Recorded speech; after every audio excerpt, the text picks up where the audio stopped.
Folks, let me tell you something. Christmas Eve, snow hitting the porch, lights flickering, the whole town smelling like pine and sweet pie. And that's the night my dad slammed the door in my face and threw me and my grandpa out like trash. Yeah, on Christmas. But the wild part? The part that'll make you sit back and go, no freaking way?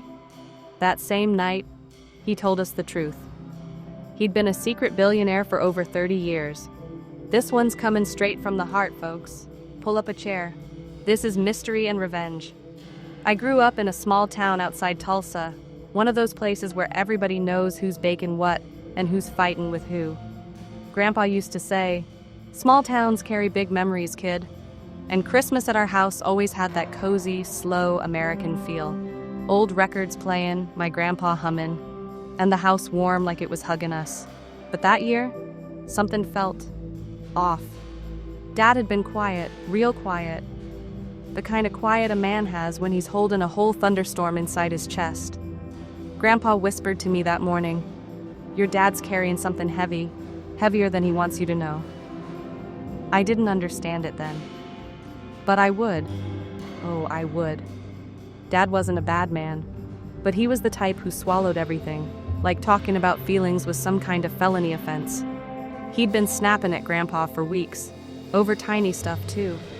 Grandpa'd say, "Hand me that screwdriver," and Dad'd mutter, "Can't you do anything yourself?" That wasn't him, not even close. See, Grandpa raised him alone. Dad worshipped that man. So the way he was acting, it didn't make sense. That evening we were setting the table. Simple dinner, ham, mashed potatoes, the usual small-town Christmas Eve kind of deal. And Grandpa, being his old-school self, says, "Son, sit down. You look like you're running from something." Dad dropped the plate, shattered. Didn't even bend down to pick it up. He looked Grandpa dead in the eyes and said something that made my stomach flip. "I can't do this anymore." Grandpa tried to stand, but his knees weren't what they used to be. Dad pointed to the door, cold, steady, like he'd rehearsed it. "Both of you, out, now!" The whole house froze. Even the lights looked shocked. Grandpa stuttered, "Son, it's Christmas." Dad just said, "Not anymore." He grabbed our coats, shoved them into our arms, and pushed us out into the freezing yard. No explanation, no mercy. Just a slammed door and Christmas lights still blinking like nothing happened. Grandpa didn't cry much. He was too tough for that. But that night, I saw something break inside him. We walked down that long, snowy driveway, my hand holding Grandpa's coat so he wouldn't slip, his breath shaking in the cold. "The kind of cold that hurts your bones," Grandpa whispered. I must have failed him somewhere. I told him, "You raised a good man, Grandpa." But deep down, I didn't know if that was true anymore. Not after what he did. We sat on the old bus stop bench, the one folks barely used anymore. Grandpa leaned back and said, "There's something he's hiding, kid. Something big." I asked him what he meant. He said, "When a man pushes away the people he loves, he's protecting something, not destroying something." I didn't get it. Not yet. But Grandpa was right. Dad wasn't pushing us away. He was covering up a secret so massive it almost destroyed him. We'd been sitting maybe an hour when a black SUV rolled up. Real slick, real fancy. Not the kind of car that belongs in our dusty Oklahoma roads. Two men stepped out. Suits, clean boots, earpieces, the whole "this ain't normal" package. One leaned in and said, "You two need to come with us, now." Grandpa didn't flinch. He just muttered, "Damn it, John. What have you done?" And that's when everything started falling into place. Dad's strange behavior, the tension, the push out the door move. Something much bigger was at play. "Stop here. Bhai, ye just first 5 chapters hain.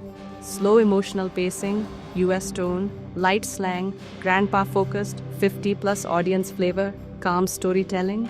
Exactly जैसे तुम चाहते हो. Total script अभी तक roughly 8,000+ characters. Target, 1 lakh characters, I will easily reach it in multiple parts. We got in the SUV, leather seats that smelled like money, wood trim that gleamed, and heaters blasting warm air into our frozen bones. Dad didn't say a word at first, just stared out the window, hands tight on the steering wheel, jaw locked like he was steering a ship through a storm he couldn't control. Grandpa whispered, "Kid, something tells me this ain't ordinary, not even close." I nodded, even though I didn't really know what to say. Minutes passed, snow crunching on the asphalt outside, the city lights starting to blur. Finally, Dad spoke. "All right, I guess it's time you both know the truth." Grandpa and I exchanged glances. Truth. That word alone made my stomach churn. The car stopped in front of this massive, almost hidden mansion on a hill, lights sparkling like a Christmas miracle. But there was no mistaking it. This was not our world. Dad turned, looked both of us dead in the eyes, and said, "I didn't throw you out because I hate you. I did it because I couldn't risk anyone finding out." "Not yet." Grandpa squinted. "Finding out what, son?" Dad's hands shook slightly as he opened the door. "You're about to find out I've been a billionaire for over 30 years. I kept it secret. For your protection." I swear, my mouth went dry. Grandpa's eyes went wide, then narrow.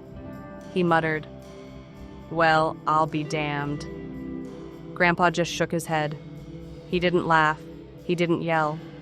He just looked at Dad and said, "All these years, you had it and you kept us in the cold?" Dad swallowed hard. "I know it sounds crazy, but you and your grandson, I had to test loyalty, patience, character. The world I live in now isn't the one you've known. I couldn't risk exposing you too soon." Grandpa chuckled dryly. "You always did have a flair for drama, boy. But damn, this is next level." I didn't know if I should feel angry, impressed, or just completely mind-blown. It was all at once. Dad walked us through the house. Every room more extravagant than the last. Old paintings, rare antiques, a library with floor-to-ceiling shelves, and a wine collection that could make sommeliers weep. He stopped at a study. "This is where I keep my business secrets, investments, assets, everything that keeps our family safe. I've built all this so you could have a future without worry." Grandpa touched a chair as if it were sacred. "Son, all this, and you still worried about us?" Dad nodded, eyes soft for the first time that day.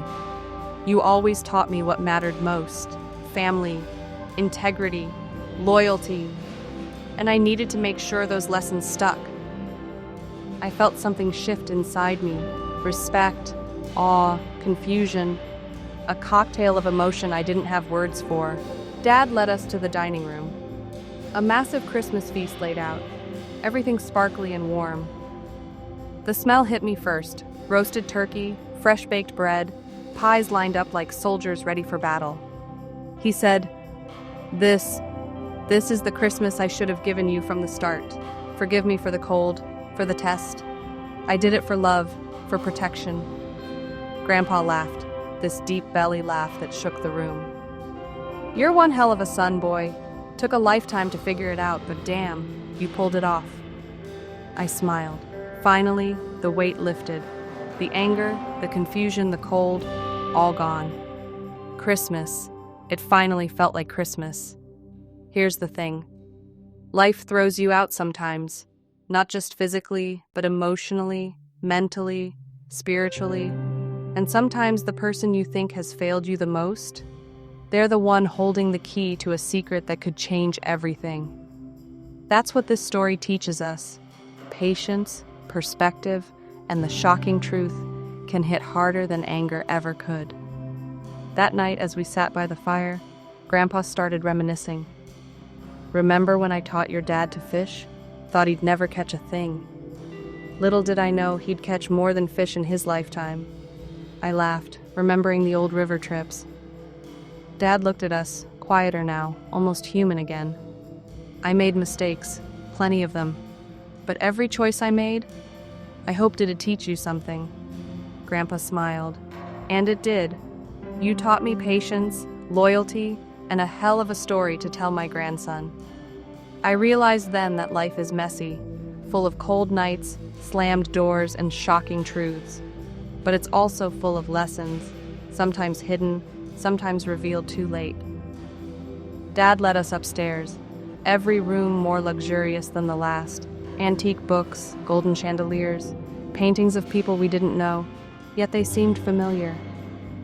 This is my study, Dad said, where I plan everything, every investment, every project. It's boring unless you're into numbers, but it's what kept us safe. Grandpa shook his head. You kept all this from us? For decades? That's some next-level secrecy, son. I felt a mix of awe and confusion. How could someone live a double life for this long? How could he love us and push us away at the same time? Dinner was surreal.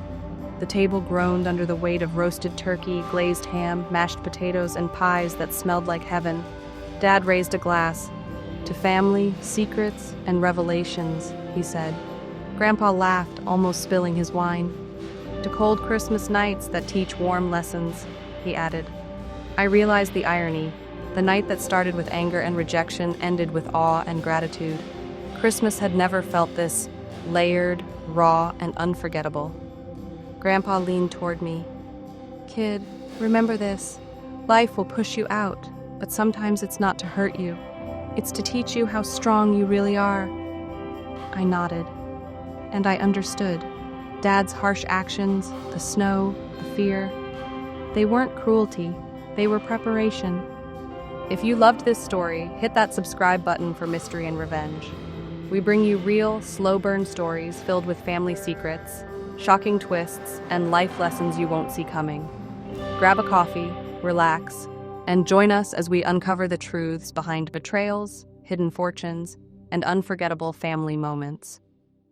Because here at Mystery and Revenge, every story has a twist, and every twist has a lesson.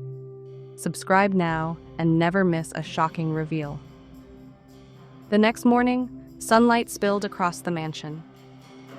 Grandpa sat by the window sipping coffee and said, Kid, the night your dad threw us out, it was brutal, but it taught us patience, humility, and the power of trust. I nodded, staring at Dad, who was quietly reading the newspaper. He finally spoke softly. Sometimes the hardest lessons are the ones wrapped in fear.